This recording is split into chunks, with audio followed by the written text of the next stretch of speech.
RCF Charente. À Confolens sur 95.4.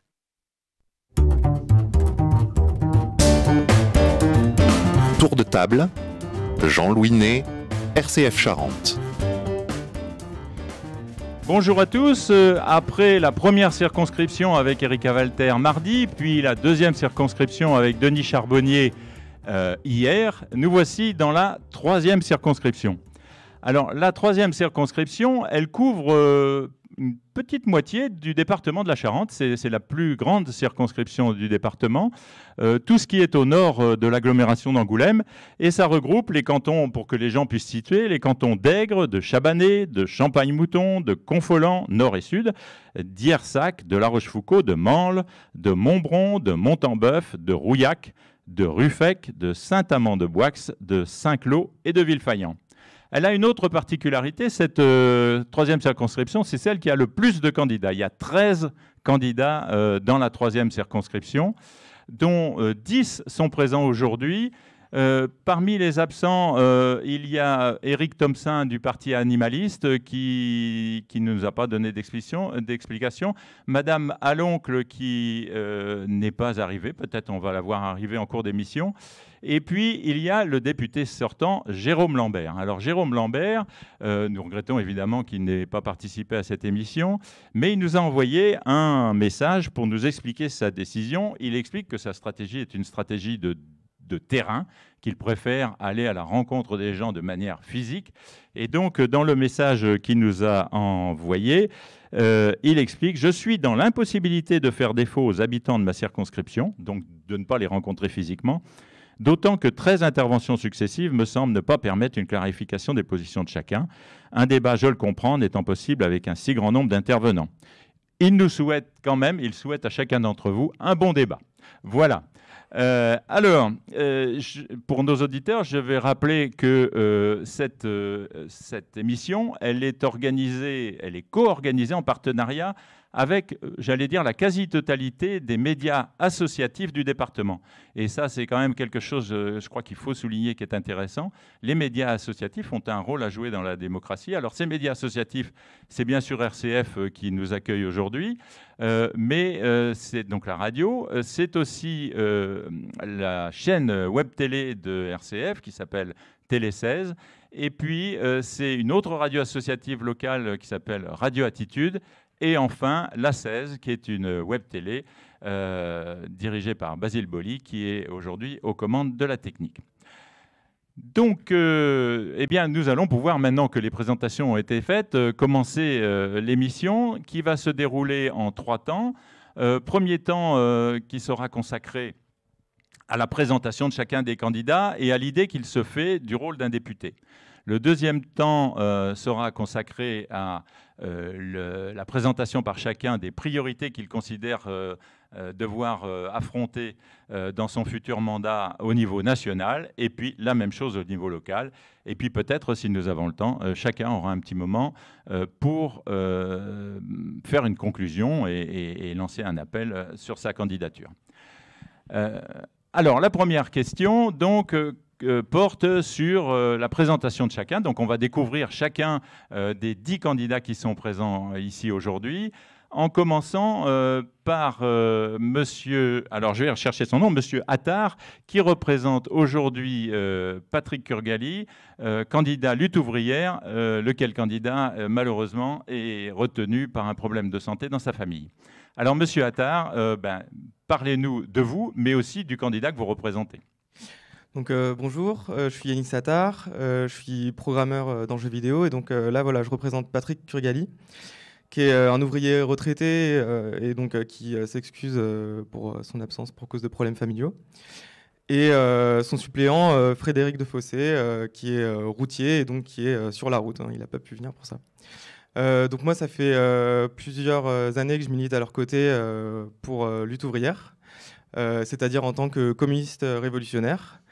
Et nous, on est dans le camp des travailleurs, on est dans le camp des gens qui sont dans la galère, mais aussi dans le camp des gens qui font tout tourner dans la société, qui produisent tout, et qui pourtant n'ont aucun droit de décision sur comment la société est gérée.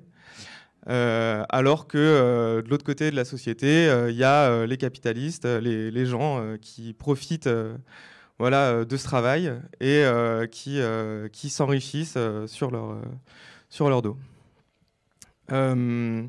Sur le rôle des députés, S'il vous plaît, oui. moi je pense que il faut mettre l'accent sur deux choses. C'est qu'il faut dénoncer la politique que mène le gouvernement, qui est une politique anti-ouvrière, contre les travailleurs et pour les riches.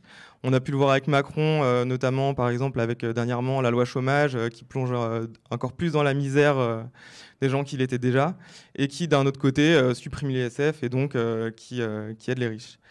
C'est pas juste le gouvernement Macron qui fait ça, hein, ça fait quand même tous les gouvernements qui se succèdent les uns après les autres qui mettent cette politique en place. Et donc nous, ce qu'on veut, c'est soutenir les travailleurs dans leur lutte, parce que on pense qu'il n'y a que ça qui pourra permettre de changer les choses. Les problèmes qu'on a, c'est un problème de gestion de la société, du système, et l'Assemblée nationale, donc les députés, ils sont là, eux, pour gérer le système. Nous, on pense que c'est les travailleurs qui doivent le faire. Alors, à l'intention de nos auditeurs, le petit gong qu'on a entendu, c'est les 2 minutes qui sont accordées à chacun et qui viennent d'expirer. Merci beaucoup, Monsieur Attard, qui avait respecté votre temps de parole. On va maintenant donner la parole à Madame Sylvie Moqueur, qui représente Renaissance. Et donc, je précise également à cette occasion que l'ordre de parole est celui de la préfecture. Donc, il n'y a pas eu de tirage au sort particulier. On s'est fié à l'ordre officiel. Et donc, dans l'ordre, la deuxième personne, c'est Madame Moqueur. Donc, tout d'abord, merci de nous avoir invités à votre émission. Je vous remercie beaucoup. Donc, je m'appelle Sylvie Moqueur. Je suis mariée, je suis mère de 2 enfants et je suis élue municipale à Moulidar depuis 2001. De 2008 à 2014, j'ai été élue maire et à nouveau maire depuis 2020. Je suis actuellement commerçante et j'ai aussi travaillé dans le domaine de la presse pendant 38 ans. Je suis une sportive très investie dans les associations locales, notamment au niveau du basket, du fait que nous, on a une grande équipe de basket depuis des lustres. Et je me définis comme une femme de terrain et une élue de proximité. Je suis dans la vie, comme dans le sport, une marathonienne. Pour moi, un élu de la République a des devoirs envers ses concitoyens avant d'avoir des droits. Il doit être exemplaire dans son comportement, le respect vis-à-vis des autres, avant pour l'exercice de ses fonctions, il faut maîtriser ses fonctions, tel je le fais en ce moment dans ma qualité de maire. Mon futur rôle législatif, je le conçois à travers des missions essentielles, que sont l'élaboration et le vote de la loi, ainsi que le contrôle de l'action gouvernementale. Sur le terrain, je suis engagée, je suis prête avec mes associations, je suis près de mes citoyens. J'ai observé aussi beaucoup d'attentes de nos concitoyens, telles le pouvoir d'achat, l'inflation, les déserts médicaux, la lutte contre l'éducation et surtout la souveraineté alimentaire, car au travers de notre territoire qui est très agricole, j'ai rencontré beaucoup d'agriculteurs qui souffrent notamment d'avoir très peu de moyens à la fin du mois, malgré qu'ils aient des grosses exploitations, qu'elles soient petites ou grosses. Malheureusement, ils peinent à finir leur fin de mois. Merci Madame Moqueur. Vous avez entendu le gong. Vous aurez la parole à nouveau tout à l'heure. Donc la candidate suivante est Madame Marie-Pierre Noël, qui est candidate de la NUP, donc la Nouvelle Union Populaire Écologique et Sociale. Expliquez-nous, donc présentez-vous et puis expliquez-nous l'idée que vous faites du rôle de député. Eh bien, bonjour à toutes et à tous. Merci à vous de nous recevoir et de nous donner la parole ce matin. Donc, je suis Marie-Pierre Noël, je suis adjointe administrative contractuelle. Je tiens à ce petit mot contractuel parce que de nos jours, malgré de nombreuses années d'exercice, il est assez difficile dans de nombreux métiers de trouver un CDI et de vivre de son travail et de pouvoir également investir dans l'immobilier. Enfin, ce sont des choses que les citoyens connaissent bien. Donc, je suis engagée depuis 2007. Je suis une militante du Parti socialiste, et je suis extrêmement fière de pouvoir représenter l'ANUPS, qui est un accord, un véritable accord de gauche, un renouveau de gauche, j'ai envie de dire, avec les partis, avec le Parti communiste, avec le ELV, LFI, Génération S. Et je porterai donc à l'Assemblée toutes les 650 mesures sur lesquelles nos partis ont pu se mettre enfin d'accord. Ce sera pour moi un plaisir de pouvoir parler au nom des citoyens qui n'ont plus la parole. J'ai fait également l'école de l'engagement il y a 1 an. L'école de l'engagement a été ouverte par des jeunes gens qui ont voulu avoir une réaction au fait des gilets jaunes qui n'avaient plus la parole et qui n'étaient pas entendus ni écoutés. Donc, voilà, en réaction au fait qu'à l'Assemblée nationale, il y a 80% de cadres et qu'ils ne représentent que 15% ici, en Charente, sur notre circonscription. Donc, il faut qu'il y ait également des ouvriers, des commerçants, des artisans, que les petites PME puissent être aussi représentées, ainsi que les services publics. Merci Madame Noël. La parole est maintenant à Monsieur Pierre-Henri Guignard, donc, qui représente les Républicains. Merci beaucoup. Et, je tiens à saluer les auditeurs de RCF, et je pense en particulier à Bruno et à Abzac qui nous écoutent avec ferveur. Je sais qu'il sera sensible à ce petit clin d'œil. Je suis donc effectivement candidat Les Républicains, UDI, le centre.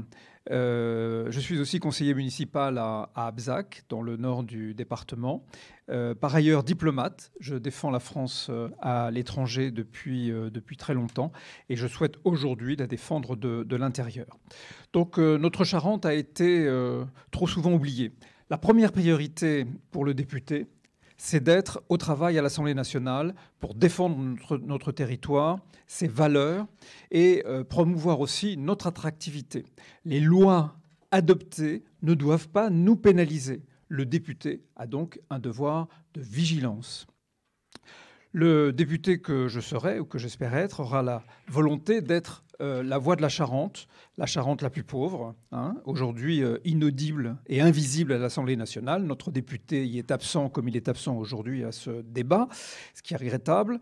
Le fait que notre région, qui a tant d'atouts, connaisse un taux de pauvreté supérieur à la moyenne, mais absolument insupportable. Le député doit être un acteur engagé, il doit être le chaînon entre notre réalité sur le terrain et la politique nationale, qui ne doit être ni sourde, ni aveugle, comme elle l'a été trop longtemps, à nos attentes. Il doit le faire en concertation avec les premiers élus au contact de la population, c'est-à-dire les maires, et aussi avec les parties prenantes sur le terrain, c'est-à-dire les entreprises, les syndicats, les associations. C'est pourquoi j'ai adressé le 2 juin une lettre ouverte à l'ensemble des maires de notre Charente, afin de leur proposer de les réunir avec les acteurs sur le terrain que je viens d'évoquer, avant même le 14 juillet prochain, c'est-à-dire très rapidement, pour adopter ensemble un pacte pour la Charente qui guidera mon action au cours des 5 prochaines années. Merci Monsieur Guignard. La parole est maintenant donc sur ces 2 thèmes de se présenter soi-même et du rôle du député à Monsieur Laurent Fouillet, qui est sans étiquette. Merci beaucoup. Merci de nous accueillir aussi nombreux. Je revois des têtes que j'ai rencontrées déjà sur les différents marchés et sur différentes manifestations. Et je remercie aussi mes collègues et concurrents parce que je pense que cette campagne se passe dans un bon état d'esprit. Je voulais vous dire tout simplement que je me présentais sans étiquette parce que je veux être près des gens.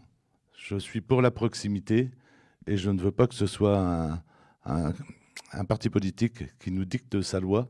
Je veux tout simplement que nous, les Charentais, du Nord Charente, de l'ouest de la circonscription et de la Charente-Limousine, eh ben, on se batte pour nous-mêmes. C'est-à-dire que la parole doit venir aux gens. Je n'arrive pas à comprendre, moi je vais commencer par me présenter au niveau de mon travail. Je suis directeur commercial d'une société, donc j'ai l'habitude de négocier tous les jours. Je suis président d'un club de foot, ça veut dire que je m'occupe des jeunes aussi tous les jours. Et je me bats pour l'entreprise. Et quand je me bats pour l'entreprise, c'est que je suis aussi patron, mais je suis aussi salarié. Donc, on ne peut plus vivre d'un côté avec des patrons et de l'autre côté avec des salariés. Donc, je reviens sur la proximité. Il faut absolument qu'on se parle entre nous, on échange entre nous, que les patrons échangent avec les salariés, que les gens qui sont jeunes et les gens qui sont plus âgés travaillent ensemble, aussi bien sur la formation, sur le bénévolat, sur la communication, sur l'agriculture, sur l'écologie, sur la sécurité, sur la mobilité, sur la santé. Vous verrez tout ça dans les documents que vous recevrez avec les bulletins de vote. Mais à un moment donné, on ne peut plus accepter de nous demander pourquoi, pour qui on va voter tous les 5 ans, alors que la vie va très vite avec les réseaux sociaux. Il faut être sur le terrain, il faut échanger un maximum ensemble. Et aujourd'hui, on nous dit tous les 5 ans, qu'est-ce que vous allez faire, pour qui vous allez voter? Il va falloir être plus près les uns des autres le plus souvent possible. Eh bien, merci Monsieur Fouillé. La parole est maintenant à Aurore de Clisson pour le parti Reconquête. Merci beaucoup, merci à vous. Chers amis, chers concitoyens, je me présente en tant que candidate venant de la société civile. En effet, jusqu'alors, aucun parti ne correspondait à mes valeurs et à mes ambitions que je transmets à mes enfants tous les jours. Je suis femme, maman et travailleuse. En effet, je travaille dans le domaine de l'événementiel et auparavant, j'ai travaillé dans le commerce depuis mes 18 ans. Je suis novice en politique. J'ai fait mes armes en tant que coordonnatrice départementale Reconquête Charente et j'ai arpenté le département pendant toute la campagne présidentielle, une campagne des plus dures. Postuler en tant que future députée est une suite logique à la vision que j'ai de mon pays, la France, ses valeurs, ses traditions, ses us et coutumes, son identité, notre identité que M. Macron veut déconstruire et effacer. Ma vision du député national est simple et naturelle. Écoute, liberté, indépendance, libre arbitre. Représenter mon département de la Charente, j'en ferai un point d'honneur. Et surtout, représenter le premier parti de droite en France, en collaboration avec le CNIP, le Comité national des indépendants et des travailleurs et des paysans. Car en effet, ma circonscription de la Charente est tout d'abord une circonscription rurale. En tant que future députée locale, après avoir été au-devant des Charentais de ma circonscription de Nord-Charente, terre de valeurs, de terroir et de savoir-faire, depuis trop longtemps sous le joug macroniste et communiste. De Ruffec à Confolens, de Rouillac à Mansle, de Chasseneuil à La Rochefoucauld en longeant la Vienne. Je vous remercie. Eh bien, merci Madame de Clisson. Maintenant, la parole est à Sandrine Baruch, Divers Centre. Bonjour à tous, Sandrine Baruch. J'ai 46 ans, je suis mariée, j'ai 2 enfants. Je ne suis pas une candidate parachutée, comme vous avez pu le lire sur mes tracts, mais bel et bien une candidate parachutiste, brevetée en 1997. J'ai effectué un volontariat service long. J'ai aidé les militaires engagés dans leur reconversion et les appelé à réintégrer la vie civile avec, si possible, un emploi et un cadre de vie correct. En 2000, j'ai intégré la fonction publique territoriale et ça m'a amené à constater qu'avec du respect, de l'engagement, de l'organisation et des deniers publics, vos impôts, entre guillemets, on peut faire beaucoup pour le plus grand nombre des citoyens en France. Je suis depuis 6 ans bénévole dans une association de conseil en insertion professionnelle et on aide une centaine de bénéficiaires du RSA à regagner une vie sociale et un emploi. Ça se passe parfois par la formation et un soutien quotidien de ces personnes qui sont en difficulté et pour lesquelles les difficultés se cumulent le plus souvent. En 2000, donc, je le disais, j'ai intégré la fonction publique territoriale. J'ai travaillé avec des élus de gauche, de droite et du centre. Selon moi, la politique, ça doit être un outil organisationnel et non pas une guerre entre partis politiques. Je pense que les divergences politiques sont constructives dès lors qu'on laisse un petit peu son ego de côté et qu'on est prêt à perdre un petit peu de pouvoir et qu'on arrête les guerres de clochers. À 36 ans, je me suis dit que ma voix ne portait pas assez fort et qu'il fallait que je reprenne des études pour qu'on me prenne davantage au sérieux et que je puisse évoluer et avoir un plus bel impact sur la société. Donc j'ai intégré Sciences Po Bordeaux. Merci beaucoup, Madame Baruch. La parole est maintenant à Caroline Colombier pour le Rassemblement national. Bonjour. Donc, je suis très heureuse d'être ici, en plus dans ce cadre idyllique, un ancien Carmel, et je vous remercie beaucoup de votre accueil. Voilà, donc je suis mariée, maman de 4 enfants et et j'ai 14 petits-enfants. D'autres à venir d'ailleurs, donc voilà, ça n'est pas fini. Et à ce titre-là, ça explique beaucoup aussi mon engagement. Cela dit, j'ai ces idées-là depuis très longtemps, donc c'est pas une nouveauté, mais j'ai travaillé pendant très longtemps. J'ai été avocat, je me suis occupée de ressources humaines et d'aspects juridiques dans un certain nombre de sociétés. Mais c'est vrai que de voir mes enfants, mes petits-enfants grandir dans cette France chaotique m'a reboosté pour reprendre le flambeau et donc me battre pour le Rassemblement national et les idées qu'il porte.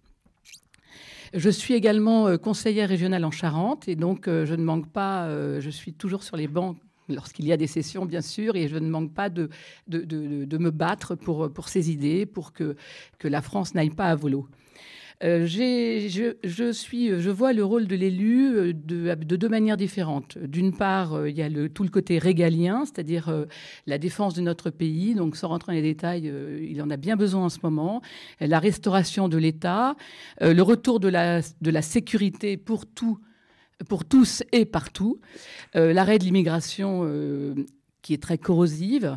J'ai été parachutiste, donc j'ai un point commun avec ma voisine de droite, et en revanche, un point non commun avec le député sortant, M. Lambert, car je pense qu'il est extrêmement important que nous puissions nous adresser à nos concitoyens et aux Charentais et Charentaises qui sont sur les territoires, sur la 3e circonscription. Et oui, nous aussi, on se croise parfois tous ici. Il y a eu depuis les départementales, les régionales, l'élection présidentielle et maintenant législative. On est sur le terrain, voilà, toujours, et on se battra pour vous et pour aussi le quotidien. Merci Madame Colombier. Maintenant, la parole est à Alexandre Raguet pour le excusez-moi, pas pour le Rassemblement national, pour le nouveau parti anticapitaliste. Oui, merci. Donc, je m'appelle Alexandre Raguet, j'ai 31 ans. Je suis aujourd'hui au chômage et ma suppléante s'appelle Hélène Topouria. Elle a 28 ans et elle est salariée.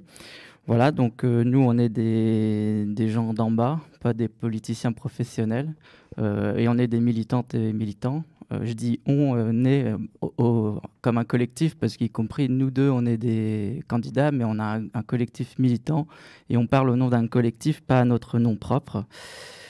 Donc la logique, la façon dont nous on envisage le rôle de député, c'est comme celui de porte-parole des gens qui souffrent, des gens qui bossent et qui gagnent pas grand-chose, des gens qui trouvent pas de boulot, des gens qui ont des petites retraites, y compris porte-parole de ceux qui sont opprimés. Et nous on pense que au contraire, il faut accueillir les migrants qui aujourd'hui souffrent d'autant plus. Donc on est pour l'ouverture des frontières et la régularisation des sans-papiers.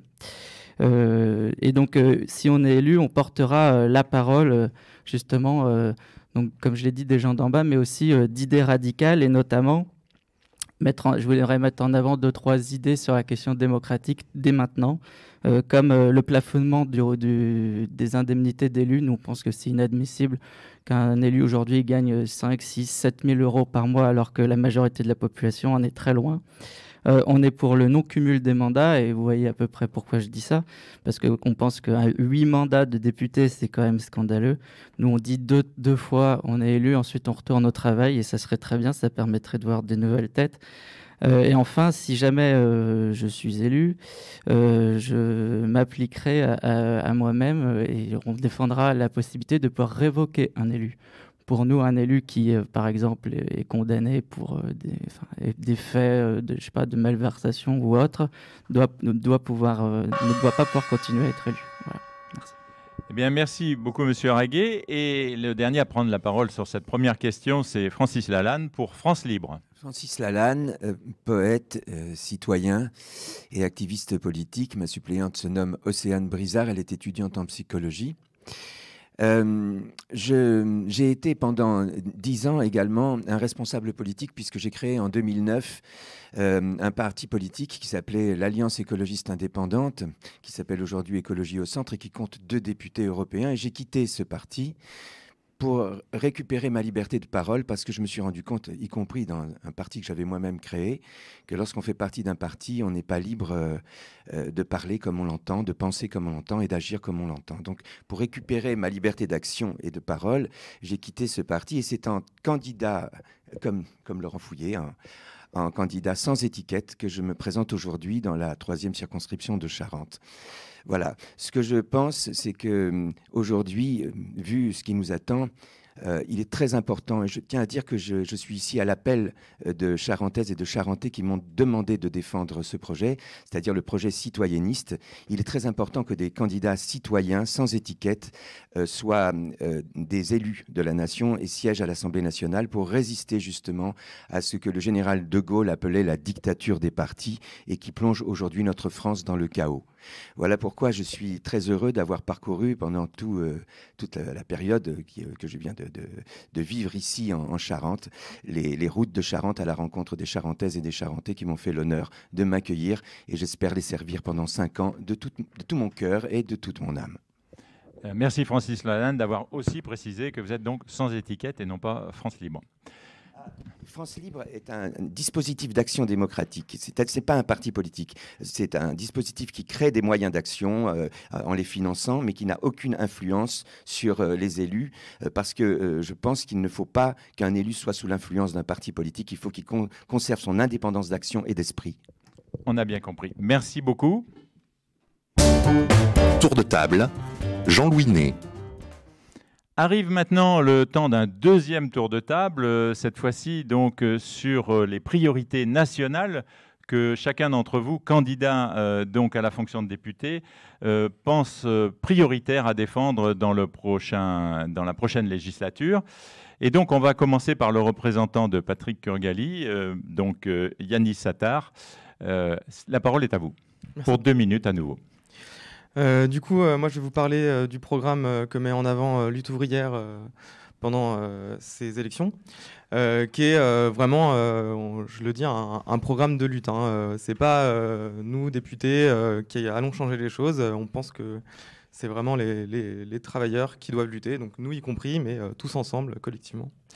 Et donc, on pense qu'en ce moment, il y a les prix qui explosent, l'inflation qui explose et on pense que les salaires et les pensions et les allocations doivent tout être minimum à 2 000 €. C'est le minimum qu'il nous faut pour vivre. C'est même Castex qui nous l'a dit en donnant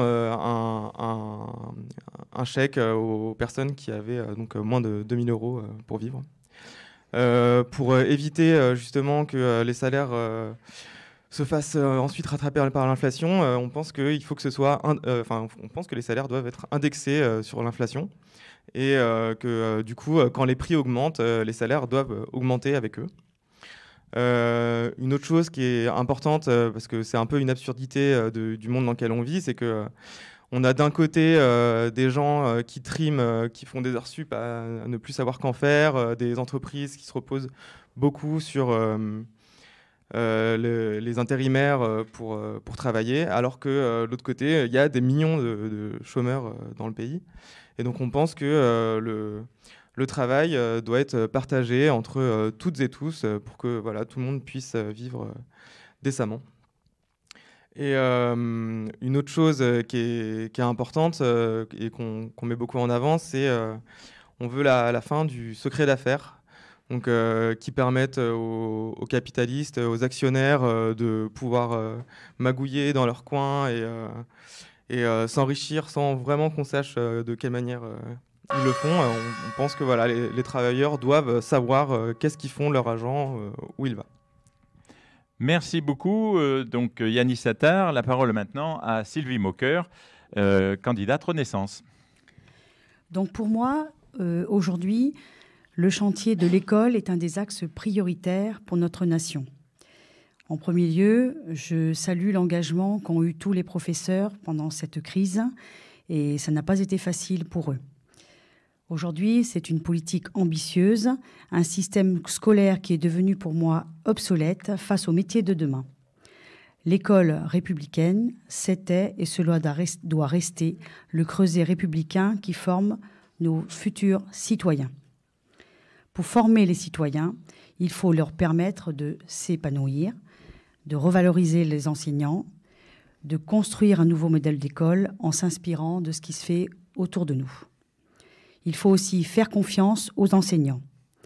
Il faut donc une meilleure rémunération pour l'enseignant, car elle est indispensable, car aujourd'hui, leur rémunération est inférieure à celle des pays, à la moyenne, des pays occidentaux.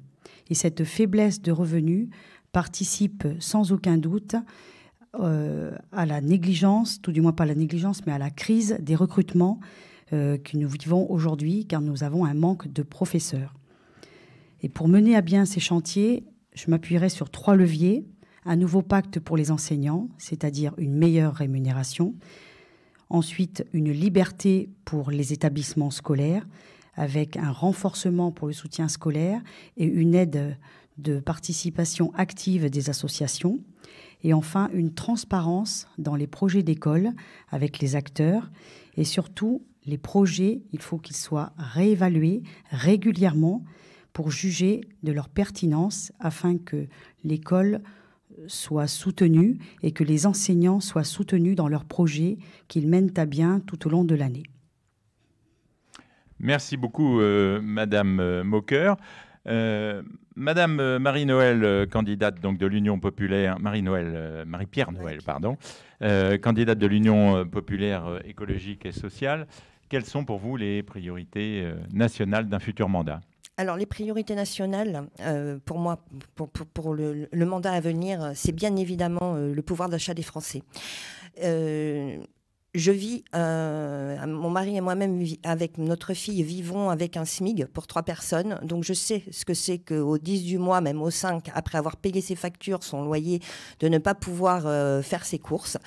Donc, pour nous, à la NUPS, déjà, nous voulons mettre le SMIG à 1 500 € parce qu'il est complètement anormal que plus personne ne puisse boucler la fin du mois. Donc, ça, c'est une première mesure que je défendrai à l'Assemblée. Ensuite, pour ce qui est de l'école, puisque j'ai entendu parler de l'école, mon mari est professeur de technologie contractuelle également, juste CDIsé au bout de 10 ans.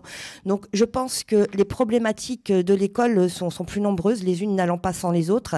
Il y a un manque de travail, la rémunération des professeurs est juste pareil, intolérable, parce que là on leur a demandé pendant la crise du Covid, tout comme aux soignants, de faire exercice, on leur rajoute des heures supplémentaires, on contraint des gens à faire des choses pour les soignants avec des sacs poubelles. Enfin, c'est juste inadmissible la gestion qu'il y a eu pendant 5 ans. Donc voilà, il faut supprimer Parcoursup, bien sûr. Il faut penser aussi à nos étudiants. Nos étudiants font la queue au Secours populaire depuis plusieurs mois, alors que M. Macron souhaite très très récemment rendre l'école privée. Il faut que nos enfants puissent aller à l'école, puissent avoir la même égalité des chances, qu'il n'y ait plus toutes ces injustices. Il faut également que l'AAH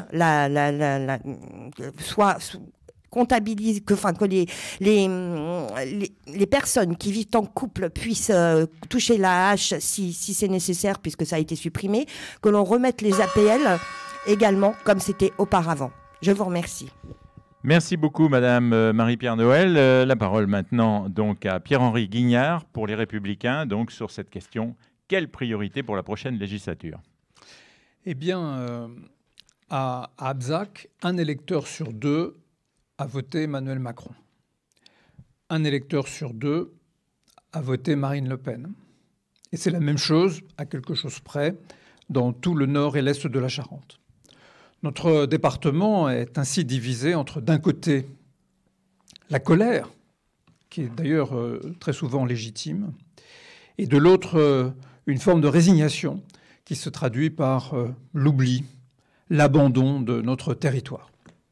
Alors, face à cette situation, moi, je refuse 3 choses.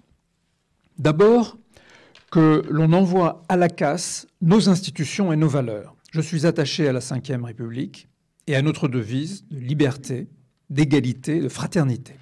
Ce ne sont pas les institutions qui ne fonctionnent pas. Elles subissent les attaques de ceux qui veulent les dénaturer. Cela s'appelle jouer avec le feu et je ne veux pas de pyromanes au pouvoir. Ensuite, je refuse les manœuvres électoralistes, un peu revanchardes, qui ne trompent personne. On ne construit pas une politique sur des alliances ou des mésalliances, d'ailleurs, de circonstances. Enfin, je refuse la violence dans la rue et le radicalisme, car c'est la négation du débat politique dont nous avons véritablement besoin. Le président de la République a été réélu. Face à ce choix démocratique, parfaitement respectable, je fais, moi, le choix d'une opposition constructive qui doit permettre à notre coin de France, à tout notre pays, de se rassembler. Je travaillerai en ce sens au sein de l'opposition républicaine et centriste, et ma priorité sera de rassembler et de reconstruire, en commençant par l'économie, par le pouvoir d'achat, par la lutte contre le changement climatique, par la sécurité, et face à un monde multipolaire de plus en plus instable qui nous menace, pour garantir notre ancrage européen sans abdication de notre souveraineté. Après M. Guignard, la parole est à Laurent Fouillé, donc sans étiquette, sur cette thématique de quelle priorité pour la prochaine législature. Alors moi, je suis désolé, mais je ne suis pas comme les autres. Donc les priorités ne vont pas venir du national pour que ce soit appliqué sur le terrain. C'est un ensemble de priorités du terrain qui vont devenir des priorités nationales. Je ne comprends pas pourquoi on va toujours accepter des priorités nationales pendant qu'on sait très bien qu'elles ne seront pas applicables sur le terrain et elles ne seront pas applicables de l'Est à l'Ouest de notre circonscription. Donc, il faut redonner le pouvoir aux gens, contrairement à ceux qui sont autour de la table.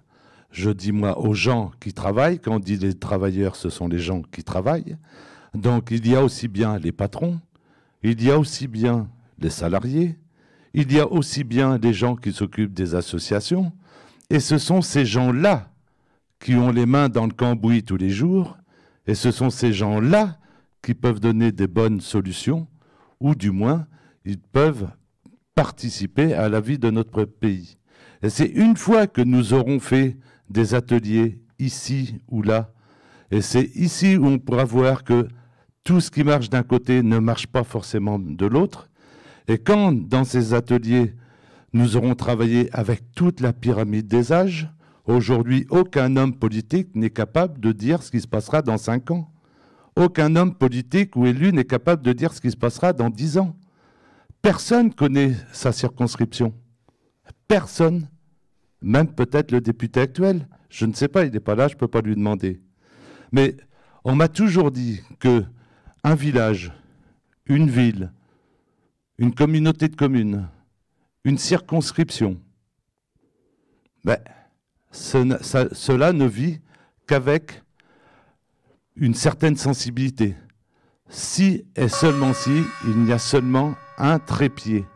Et le trépied, pour se sentir bien dans une collectivité territoriale, concerne l'éducation, les services de proximité et la vie associative. Donc c'est pour ça qu'il va falloir mettre en avant ce qu'il se fait sur le terrain pour le faire appliquer au national et non le contraire. Merci donc Monsieur Fouillé. Madame Aurore de Clisson pour Reconquête va nous dire quelles sont ses priorités au niveau national. Alors, pour ma part, je voudrais vous parler d'un sujet important que je considère comme le mal français, la sécurité. En effet, celle-ci touche tout le territoire, aussi bien national que départemental. Avec le drame que nous avons vécu à long gré ces derniers mois, je prône la légitime défense, ainsi que la présomption d'innocence. En effet, nos forces de l'ordre font un travail remarquable. Notre département compte 2 gendarmeries, le reste sont des commissariats. Malheureusement, ceux-ci manquent d'effectifs et depuis des années. Il n'y a aucune reconnaissance hiérarchique. Les locaux sont insalubres et le manque d'officiers de police judiciaire se fait cruellement sentir. En tant que futur député, je serais favorable pour un retour du service militaire. Je suis pour la double peine, c'est-à-dire une peine énoncée, une peine faite. Aucune remise de peine. Je suis pour la peine excusable. Il faut bien retenir qu'une mise en cause est plus considérée qu'une victime. La peur doit changer de camp. Je pense à cette jeune fille fauchée qui a perdu l'usage de ses jambes, et ce pour le restant de sa vie. Un autre axe qui me semble important et qui me tient à cœur, c'est le handicap. En tant que futur député, je voterai pour que leur allocation leur soit versée sans condition de ressources. J'ai rencontré la semaine dernière un couple, donc Hélène et Marc, un couple tout à fait banal, sauf à un détail près. Elle est en fauteuil roulant. Mais son mari gagnant 1 400 €, elle n'a droit à aucune aide. C'est inacceptable. Il y a aussi Frédéric qui est tombé d'un échafaudage que j'ai rencontré à Chasseneuil lorsque j'étais en train de coller, qui malheureusement a des chaussures orthopédiques. Il est tombé il y a 30 ans. Il a subi de nombreuses opérations et ses chaussures lui sont à peine remboursées. C'est inacceptable. Merci Madame de Clisson. La parole est maintenant à Sandrine Baruch, Divers Centres. On le sait tous, la société évolue et par contre les institutions et la méthode organisationnelle et la stratégie des politiques publiques n'a pas suivi l'évolution de la société.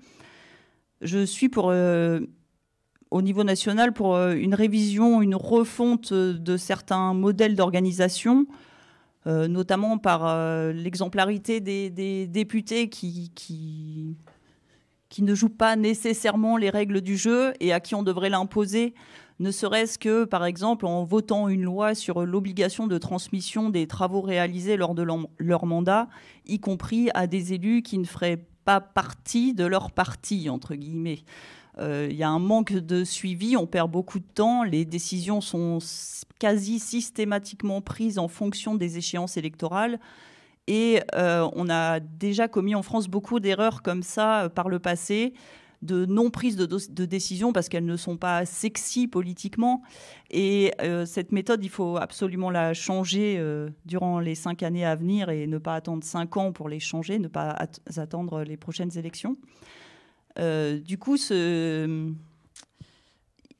que je propose, c'est une autre méthode d'organisation stricte vis-à-vis des politiques, avec une vision plus globale, avec davantage de prospective, en voyant à 30 ans, 50 ans plus loin quand on prend une décision, et pas juste une décision pour faire plaisir à la majorité des citoyens, pour gagner des voix ou pour contrer le parti adverse qu'on catalogue ou qu'on case comme parti adverse, alors qu'au final, il y a de très bonnes idées dans chacun des partis.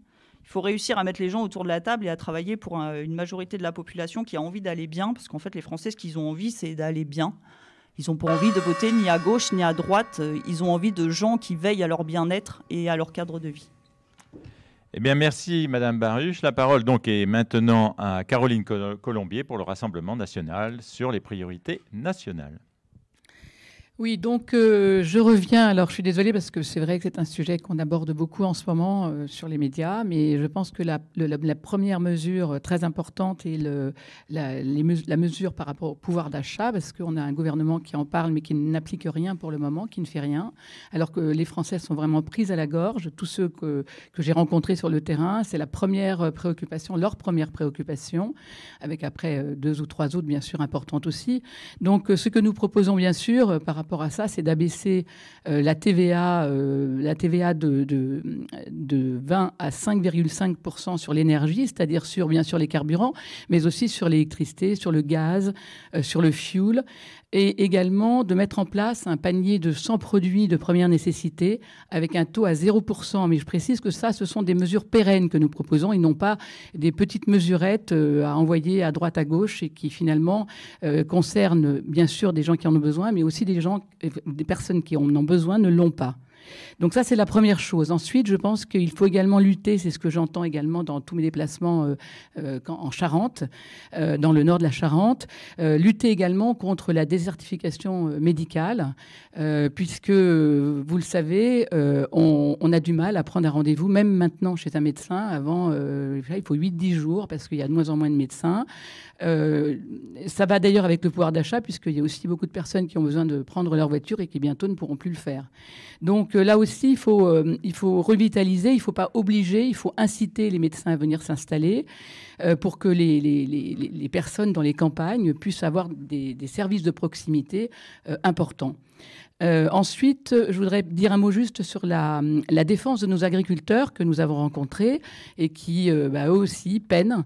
Et je pense qu'il faut absolument garantir des prix qui respectent leur travail en mettant un terme aux négociations de la grande distribution pour que ça ne les conduise pas à vendre leur production à des prix inférieurs au prix de revient. Voilà, je vous remercie. Merci Madame Colombier. La parole donc est maintenant à Alexandre Raguet pour le nouveau parti anticapitaliste. Oui, merci. Je ne vais pas faire original. Nous aussi, la mesure principale pour laquelle on se battra, ce sera l'action de l'urgence sociale, puisqu'on a une explosion de tous les prix, des prix du gaz, des prix de gasoil, de l'essence, de l'électricité. On a des loyers qui sont très chers par rapport aux revenus des gens. Donc nous, ce qu'on dit, c'est des revendications assez simples. Un revenu à 1 800 €. On ne peut pas vivre réellement avec moins de 1 800 €. Ça peut être 2 000. On ne sera pas contre non plus. Mais aussi, un des éléments centraux, c'est la question de la retraite. La retraite à 60 ans. Donc ça, c'est une des mesures pour lesquelles on se bat. Et on dit retraite à 60 ans avec 37,5 annuités, pas avec 40, parce qu'on sait qu'aujourd'hui, on commence à travailler pas à 17, 18 ans, mais à 25 ans plutôt, voire plus. Donc si on veut avoir une retraite à taux plein, avec 40 annuités, on voit bien le problème. Et donc ensuite, la question qu'on pose, nous, c'est comment on fait ça? Deux choses. D'abord, aller chercher l'argent où il est. Et il y en a de l'argent dans notre pays, contrairement à ce qu'on nous dit. En 2021, le CAC 40, 160 milliards de bénéfices. D'accord ? Bernard Arnault, à lui tout seul, en 2018, on estimait qu'il gagnait 800 € par seconde. 800 € par seconde. Il y a de l'argent, il faut aller le chercher. Pour aller le chercher, certes, ça sera bien de voter pour nous. Si on est élu, on va pouvoir porter ces revendications-là, mais ça sera très, très, très insuffisant. Ce qu'il va falloir faire aussi, c'est ce qu'ont fait les Gilets jaunes. C'est ce que font des syndicalistes dans les entreprises, ce que font tout un tas de gens, c'est-à-dire se battre. Mais se battre puissance 10, puissance 100, puissance 1000 par rapport à ce qui s'est fait sous Macron, parce que le gouvernement Macron 2, il va être lui-même puissance 1000 par rapport à ce qui s'est passé pendant 5 ans. Voilà, donc voilà ce que nous on propose, un programme alternatif de revendication sociale et un programme de lutte à préparer dès maintenant avec toutes celles et ceux qui le souhaitent. Merci Alexandre Raguet. Et sur cette thématique des priorités nationales, Francis Lalanne.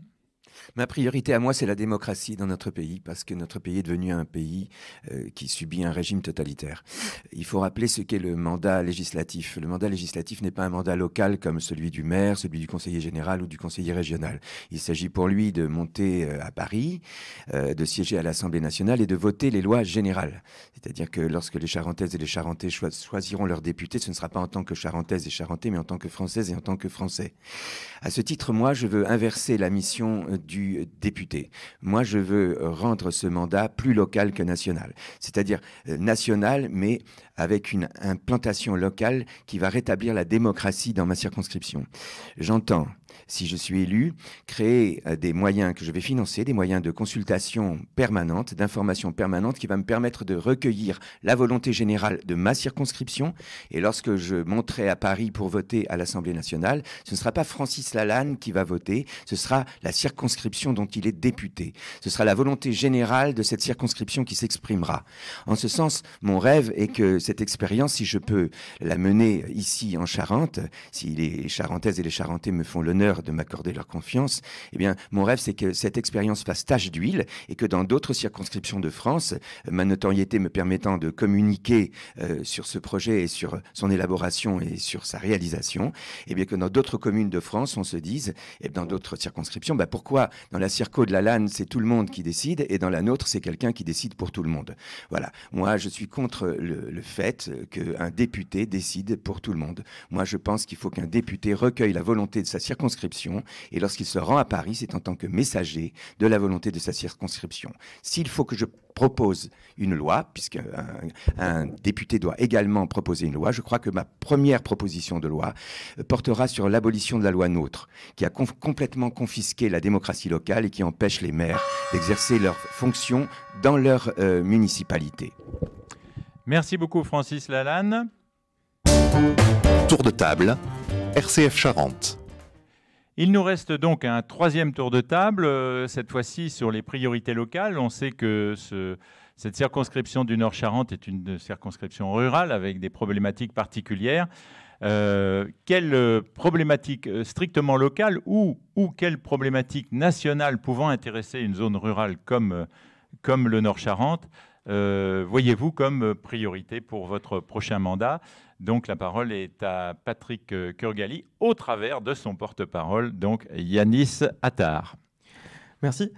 Effectivement, je pense que c'est des problèmes nationaux qui se découlent dans la société et qui font qu'il y a des problèmes au niveau local. Et notamment, je sais qu'en Nord-Charente, il y a beaucoup de personnes qui y habitent parce que les logements ils sont moins chers que dans le centre autour d'Angoulême et qui du coup se déplacent beaucoup pour venir travailler dans Angoulême et sa banlieue et donc qui sont durement touchés par l'augmentation des prix du carburant notamment. Et donc du coup nous ce qu'on voulait dire là-dessus c'est que cette inflation là, du carburant que c'est pas une fatalité, c'est des gens, des actionnaires qui profitent d'une situation sociale et d'une situation économique pour clairement s'en mettre plein les poches sur le dos de la population. Donc là, c'est Total qui se sert de la tragédie de la guerre en Ukraine pour spéculer sur les prix de l'essence et qui donc en fait payer la population, ce qui est complètement scandaleux. Et nous, comme solution là-dessus, on ne veut pas d'une aumône, on ne veut pas d'un 18 centimes sur les prix qui n'empêchent absolument pas les prix du carburant d'augmenter. On veut que tout le monde puisse vivre de son travail et donc d'un salaire décent. Et quelque chose qui touche aussi beaucoup les gens localement, c'est la destruction des services publics. Pour la santé, ça a déjà été dit, c'est vraiment extrêmement compliqué ici de trouver rien qu'un médecin général. Et on peut voir que, par contre, là, les travailleurs de la santé, eux, ils ont complètement tout géré pendant la pandémie pour faire un maximum de choses. Et donc, c'est là qu'on voit la force que peuvent avoir les travailleurs quand ils, dans leur travail. Merci beaucoup. Madame Bocquer, la parole est à vous pour nous dire quelle priorité vous comptez défendre pour le territoire dont vous sollicitez la confiance. Donc moi, pour mon territoire, ma circonscription qui est très agricole, je pense que l'agriculture, c'est au cœur de mon territoire. Aujourd'hui, effectivement, la France, par rapport à la guerre en Ukraine, elle est dépendante. Mais j'entends par les agriculteurs qui me parlent et qui me disent « nous, on est limités dans nos productions ». Donc ça, il faut arrêter de nous restreindre. Pour assurer cette souveraineté alimentaire, les agriculteurs ont besoin de réformes. Ils ont aussi besoin d'eau, car le changement climatique, aujourd'hui, avec les peu de précipitations, la ressource en eau est devenue un enjeu fondamental pour leur exploitation. La retenue collinaire est un moyen d'assurer la ressource, mais malheureusement, elle est parfois insuffisante. Il faut donc développer des sources d'approvisionnement, tout en développant certainement autour de nous des cultures moins gourmandes telles le sorgho, et en rationalisant l'usage de cette denrée devenue précieuse. De l'eau, bien évidemment. Les bassines peuvent être une solution, mais leur dimensionnement et l'étiage se doivent être maîtrisés afin de ne pas pénaliser les cultures en aval ou de mettre en danger les ressources en eau. Afin de préserver le modèle agricole, une loi d'orientation et d'avenir sur ce secteur doit être votée dès le début de la législature, afin de pallier les départs en retraite de nos agriculteurs. Il faut faciliter l'installation des jeunes. Il faut faire un portage de foncier agricole. Il faut faire un pacte de transmission cédant jeune. Il faut aussi renforcer la formation agricole afin de développer les compétences de la 3e révolution agricole, c'est-à-dire de favoriser la mise en place d'un système de production faisant face au changement climatique. Merci Madame Bocqueur. Madame Noël, sur la même question des priorités locales. Alors sur les priorités locales, je m'engage ayant été invitée à l'hôpital de Ruffec avant-hier, je m'engage vraiment à faire quelque chose au niveau des déserts médicaux parce qu'on ne peut plus avoir de rendez-vous chez un médecin, à l'hôpital. Les urgences sont bondées, les lits sont enlevés, les équipes ne sont plus sécurisées. Donc je pense que c'est une priorité effectivement de s'occuper de défendre les hôpitaux et les maternités qui ont vu des lits amputés pendant le dernier quinquennat. Il faudrait déployer bien évidemment les services publics sur notre territoire puisque les personnes n'ont plus accès. Il faut les aider aussi à avoir accès à ceci parce qu'il y a la technologie qui s'est mis en marche, si je peux me permettre. Et ça pose des problèmes à nos aînés qui bien souvent n'ont pas d'accès ou ne savent pas comment s'en servir.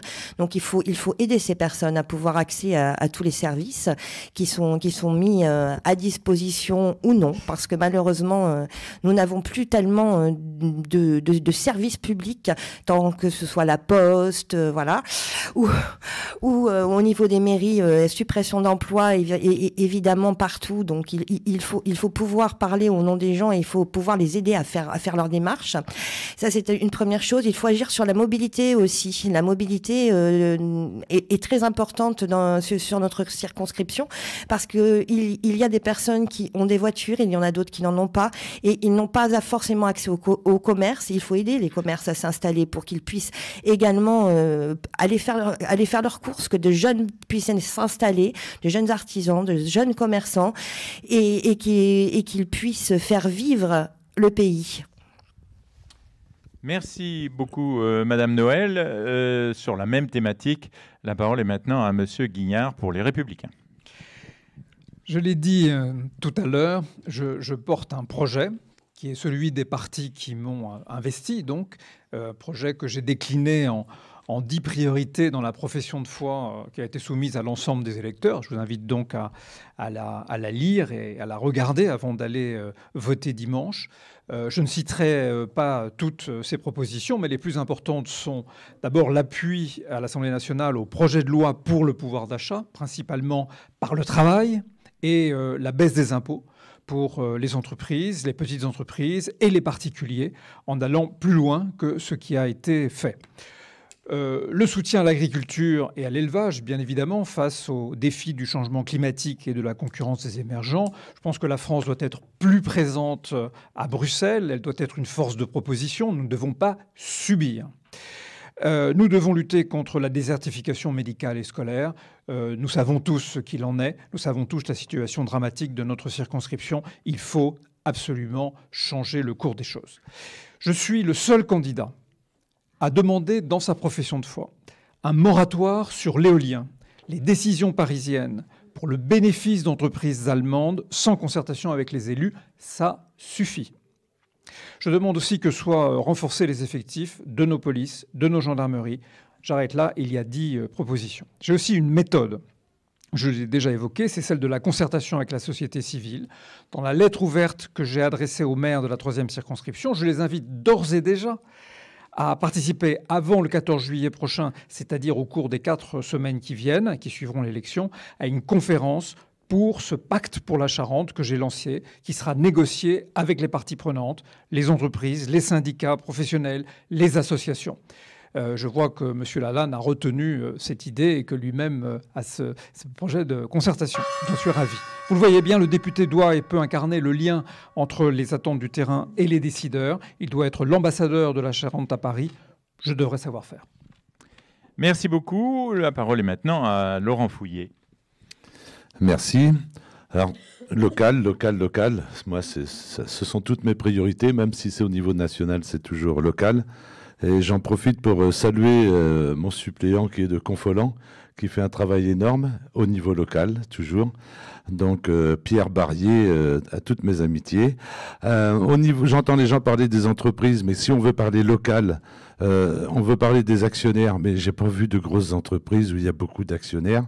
Au niveau local, ce sont surtout des PME ou des TPE. Donc, on ne vit pas sur du chiffre d'affaires, on vit sur de la marge.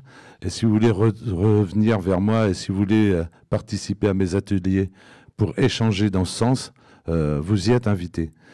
Bien sûr que le maître mot, ça va être la formation. Aujourd'hui, on ne sait pas ce qu'il va falloir comme salarié dans tel CSP, dans telle catégorie socio-professionnelle, ici ou là. Donc, il faut anticiper. Voilà ce qu'il va être obligé de faire chez nous. Il y aura un point sur la formation, mais la formation, ce sont des formations.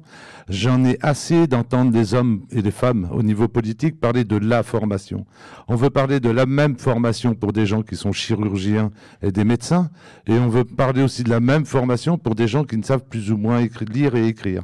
Donc je pense qu'à un moment donné, il va falloir faire du sur-mesure, et le sur-mesure, on ne pourra le faire qu'en parlant avec les gens qui sont sur notre territoire, et c'est les gens de notre territoire qui pourront refaire monter les idées, comme l'a si bien dit tout à l'heure Francis Lalanne. Un petit peu de pub, un petit peu de pub.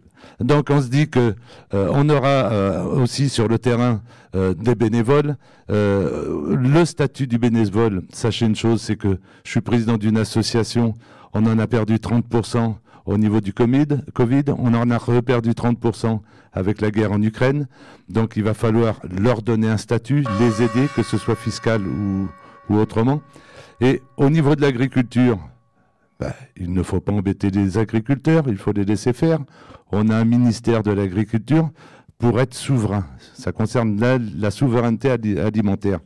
Laissons-les tranquilles, laissons-les travailler. Ils nous chouchoutent la nature depuis qu'ils sont nés. Merci. Merci beaucoup, Monsieur Fouillet. Donc, la parole est maintenant à Aurore de Clisson pour Reconquête, donc sur cette thématique des enjeux locaux. Merci beaucoup. Ma détermination et ma volonté m'ont poussé à aller au-devant des agriculteurs, trop souvent oubliés, sachant qu'ils sont moins de 5%. Le labeur de leur métier ainsi que la pénibilité font de ce monde rural une de mes priorités. Je me rappelle de Janine rencontrée sur un marché il y a 15 jours. Elle a travaillé toute sa vie dans un EHPAD où elle poussait des chariots toute la journée. Elle a subi de nombreuses opérations, ses bras sont remplis d'arthrose et toutes les semaines, elle se trouve sur les marchés à faire les brocantes pour vendre ses œufs et ses confitures faites maison. Elle ne touche une retraite que de 500 € après avoir travaillé 40 ans. En tant qu'élue, je propose une baisse des charges, ce qui pourra permettre d'augmenter les retraites. J'ai aussi visité une agriculture, une exploitation agricole biologique et ils m'ont appris que celle-ci avait eu une nouvelle envolée et un nouvel essor grâce à la robotisation que je revendique. En tant que députée, je proposerai un amendement pour l'exonération quant à la succession des exploitations familiales, de père en fils, car la filiation, pour moi, est un pilier du monde agricole. De plus, grâce à Marine Grosset, j'ai pu adhérer à une association, La Bulle, qui est une monnaie locale.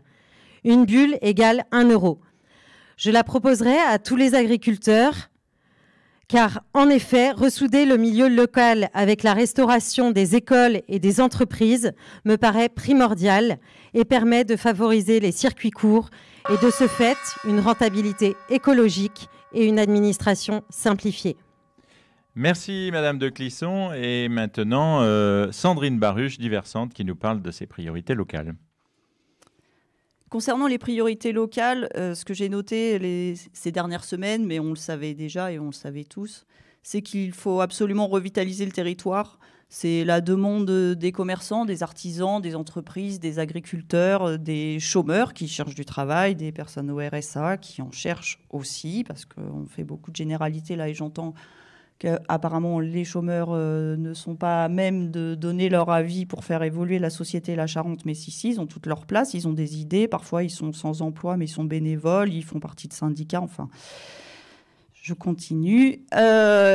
Pour dynamiser le territoire, il faut maintenir nos aînés, il faut pouvoir les maintenir chez eux quand ils le souhaitent. Pour ça, il faut des services, il faut pouvoir accueillir les jeunes, les faire revenir sur le territoire quand ils ont fini leurs études, plutôt que de les laisser partir vers des métropoles ou à l'étranger.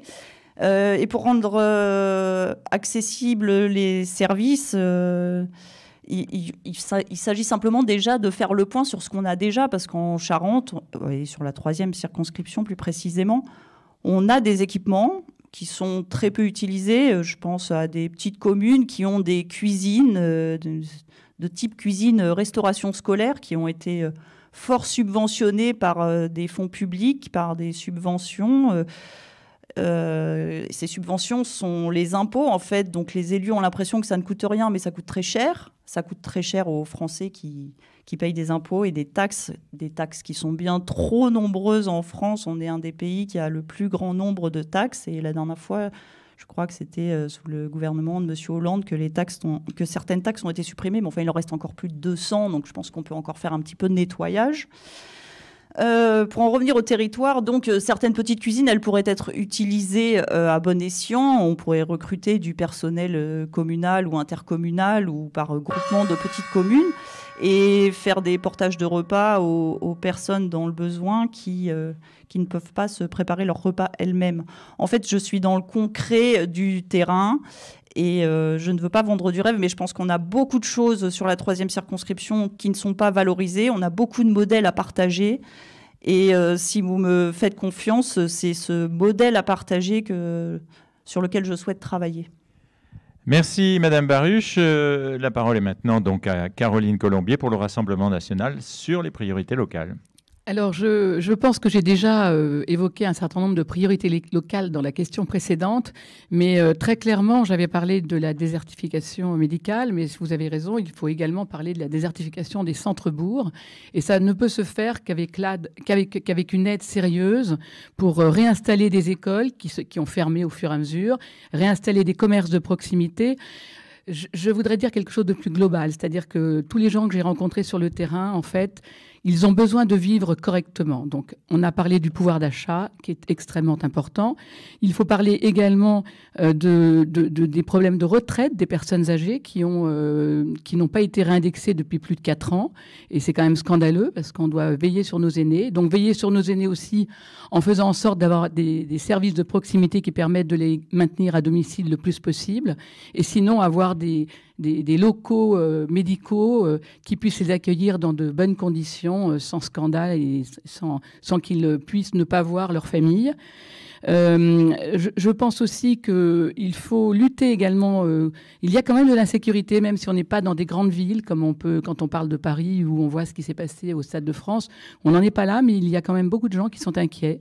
Il y a beaucoup plus de vols qu'avant, d'agressions gratuites. Donc je pense qu'il faut également s'occuper de ça. Et si je suis députée, je promets à tous ces gens-là de les écouter, de continuer à les écouter et de porter à l'Assemblée toutes leurs préoccupations pour qu'on trouve des solutions qui soient adaptées et adaptables à leur environnement. Voilà. Merci Madame Colombier. Maintenant, la parole est donc à Alexandre Raguet pour le nouveau parti anticapitaliste sur les priorités locales. Oui, merci. Donc, pour parler d'une priorité locale, j'ai choisi de parler d'un problème local, mais mondial à la fois. C'est la question du réchauffement climatique. Parce que là, on est dans une situation où la Charente vit une sécheresse historique. C'était déjà le cas d'ailleurs il y a plusieurs semaines. Là, on a eu y compris des orages violents, des tempêtes, et tout ça, c'est en réalité déjà lié à un problème de dérèglement climatique qui lui-même découle d'un problème lié au réchauffement climatique. Et donc, dans cette situation-là, une des mesures locales qu'on prend, c'est un peu symbolique, mais c'est une symbolique qui est liée à une politique cohérente, c'est justement, nous, l'interdiction l'installation des méga-bassines. C'est-à-dire que précisément, on pense que c'est la solution qu'il ne faut surtout pas faire. Pourquoi? Parce que les méga-bassines, elles sont remplies en pompant dans les nappes phréatiques, et alors que les rivières et les nappes sont déjà en très mauvais point. Donc il faut absolument les arrêter. Et pour aider les paysans, effectivement, il faut les aider à réorienter des nouvelles formes de paysannerie, c'est-à-dire des cultures qui consomment moins d'eau, c'est-à-dire des parcelles plus petites, c'est-à-dire créer de l'emploi, justement, dans le monde paysan. Si on revient vers des modes de bio, locaux, une paysannerie plus à taille humaine, on peut créer de l'emploi. Et là, justement, on peut avoir un plan de financement pour aider les paysans, plutôt que de financer à hauteur de 80% des méga-bassines. L'argent public peut aider à créer de l'emploi et à aller vers des produits de qualité. Et du coup, une des mesures très locales que l'on porte, c'est la question de la restauration collective. Donc là, concrètement, on peut dire que nous, dans nos écoles ou dans certaines entreprises ou dans les EHPAD, par exemple, on veut que ce soit des produits qui soient faits en Charente, bio, locaux, etc. Et j'ajoute des cantines gratuites pour que tout le monde puisse avoir droit à manger de la qualité, pas seulement ceux qui peuvent se la payer. Merci Alexandre Raguet. Et dernier à intervenir sur cette thématique, Francis Lalanne, sur donc les enjeux locaux. D'abord, je voudrais remercier Monsieur Guignard qui, avec l'élégance qui le caractérise, a salué mon projet, mais je voudrais préciser que dans mon projet, je ne parle pas de concertation permanente, mais de consultation permanente. Ce que j'entends faire, c'est créer de véritables moyens de consultation, d'information et de consultation permanente, de manière à recueillir en permanence la volonté générale de la circonscription pour en être le facteur, le messager, celui qui va la porter à l'Assemblée nationale. Et ce ne sera donc pas moi, Francis Lalanne, qui suis démocrate et non pas comme, je pense, peut-être sauf vous, Monsieur Fouillet, républicain. Moi, je suis pour la démocratie. Je ne suis pas pour qu'un député décide. Pour moi, la démocratie, ça n'est pas décider qui va décider. La démocratie, pour le peuple, c'est de décider en permanence. Voilà pourquoi je veux créer ce moyen et je vous remercie de me permettre de le préciser. Je voudrais dire simplement qu'en ce qui concerne les décisions locales, tout ce dont vous avez évoqué, d'ailleurs, les soucis, la désertification médicale, etc., sont des problèmes nationaux. Et effectivement, en traitant ces problèmes nationaux, on va les traiter aussi de manière locale. Mais je tiens à dire simplement ceci. Il y a quand même un problème local. Et ce problème local, c'est la volonté nationale de priver les communes de leur animation démocratique. C'est-à-dire on a confisqué la démocratie locale dans les communes. Tout ce qui consiste à faire fusionner les collectivités de communes, tout ça aggrave le problème financier des collectivités locales et sème la confusion générale. Moi, je vous le disais tout à l'heure, je tiens, si j'ai la chance de pouvoir soutenir une proposition de loi, d'ailleurs je trouve ça étrange et absolument complètement absurde qu'on parle de proposition de loi pour un député et de projet de loi pour un ministre, alors que normalement le rôle de l'exécutif n'est pas de faire les lois, mais de les exécuter. Enfin, ça, c'est un des problèmes de notre Constitution qu'il faudra régler. Non, moi, si je dois soutenir un projet, non pas un projet, une proposition donc de loi, puisque j'espère être député et pas ministre, eh bien, ce sera une proposition de loi qui consistera à mettre fin à tous ces programmes nationaux de groupement de collectivités communales, parce qu'il faut rendre absolument aux maires et aux collectivités locales non agrégées leur capacité à animer la vie démocratique locale. C'est cette vie démocratique locale qui a été confisquée par la nation et il faut que la nation rende cette démocratie locale à ceux qui en sont, à mon avis, les seuls animateurs légitimes, les maires de France.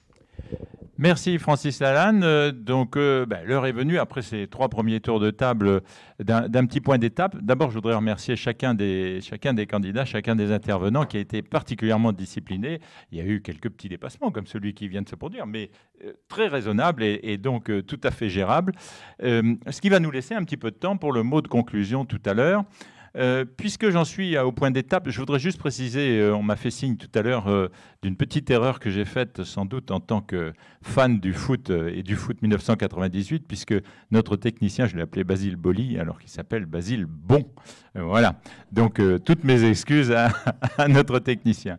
On va passer tout à l'heure à la conclusion. Je vais vous demander, je pense que vous allez avoir une bonne minute chacun, puisqu'on a été raisonnable. Et donc, vous allez pouvoir essentiellement dire peut-être les 3 ou 4 points essentiels de votre programme. Et si vous avez des annonces à faire, d'une réunion publique, etc., n'hésitez pas à en profiter.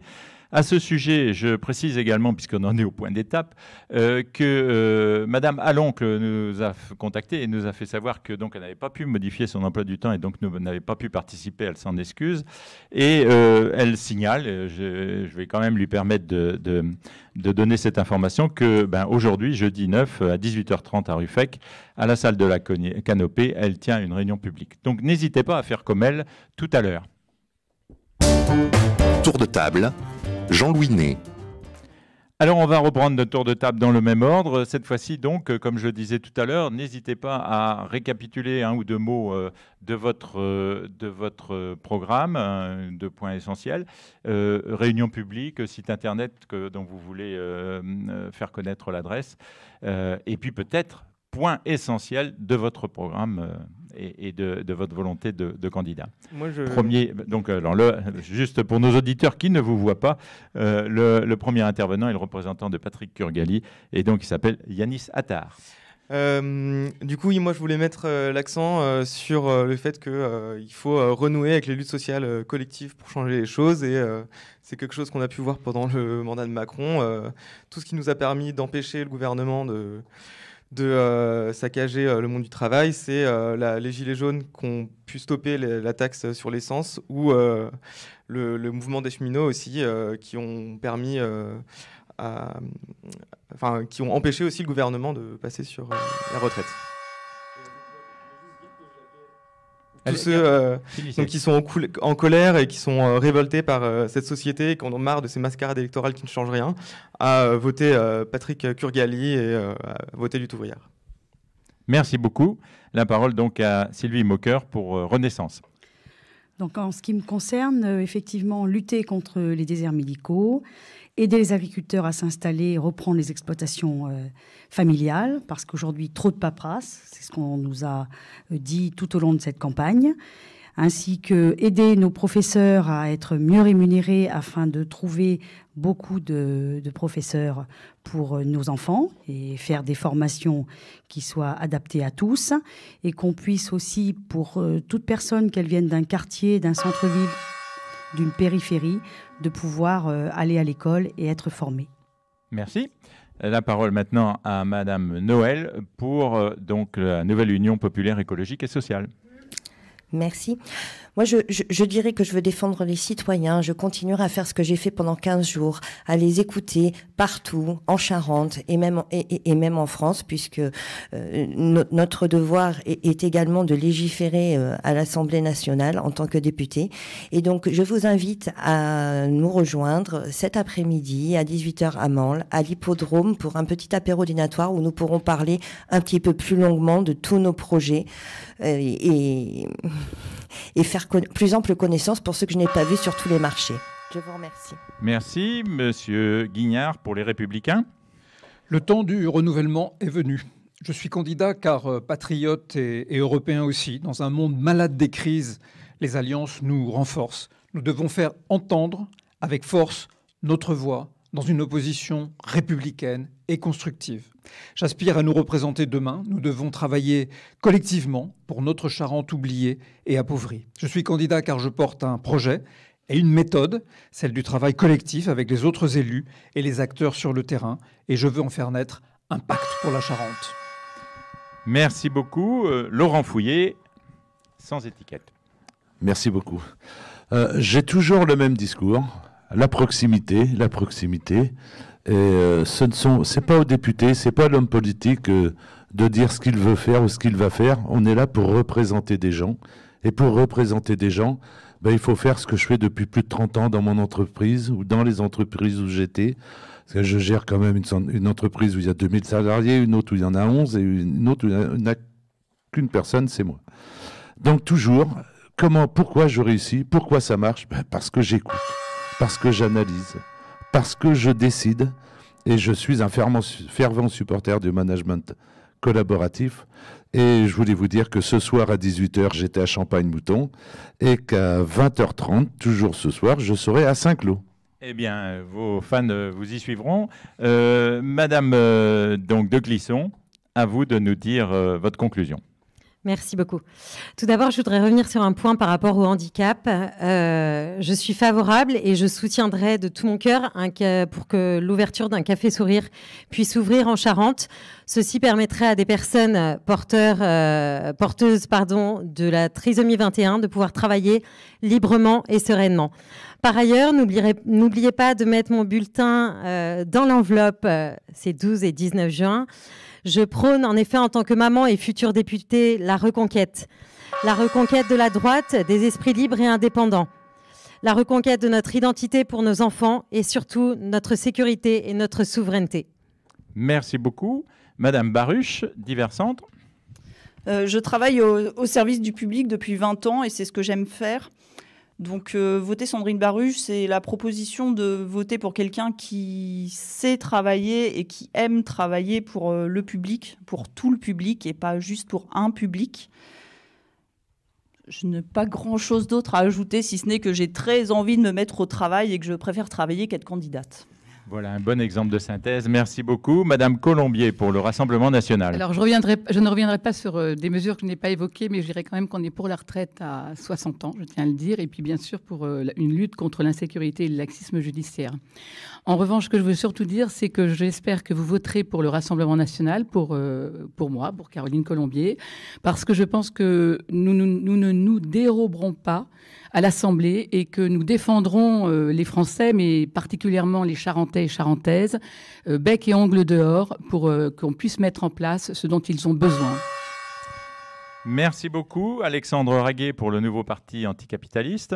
Oui, je tiens à dire que le vote pour Alexandre Raguet, donc pour Hélène Topuria, est un vote crédible de la gauche sociale et écologique. Et je voudrais dire aussi un vote antidote parce que justement l'extrême droite a obtenu des scores énormes sur notre circonscription. Nous, on pense qu'il faut absolument y remédier parce que qu'on travaille dans le privé, dans le public, qu'on soit chômeur ou pas, qu'on soit noir, arabe, juif, jeune ou vieux, je ferai une petite référence, mais ensemble, on est de la dynamite. Merci. Merci beaucoup. Francis Lalanne. C'est ma 7e candidature. Ça fait 7 fois que je participe à des élections. C'est la première fois que je participe à des élections sans étiquette et je ne me suis jamais senti aussi bien. Et ceci explique peut-être cela, parce que je pense que les partis ne sont pas porteurs d'avenir, mais que les citoyens indépendants le sont. Je suis père de 5 enfants et vu le monde que nous préparent les gens qui sont à l'heure actuelle au pouvoir, vu le monde qu'ils nous préparent, je ne veux pas ce monde pour mes enfants. J'ai résisté jusqu'ici en tant que libre penseur, j'ai résisté en tant que simple citoyen à l'extérieur du cadre institutionnel. Je pense que je serai beaucoup plus efficace si vous votez pour moi. Je serai beaucoup plus efficace à l'intérieur du cadre institutionnel. Et c'est cela que je vous propose.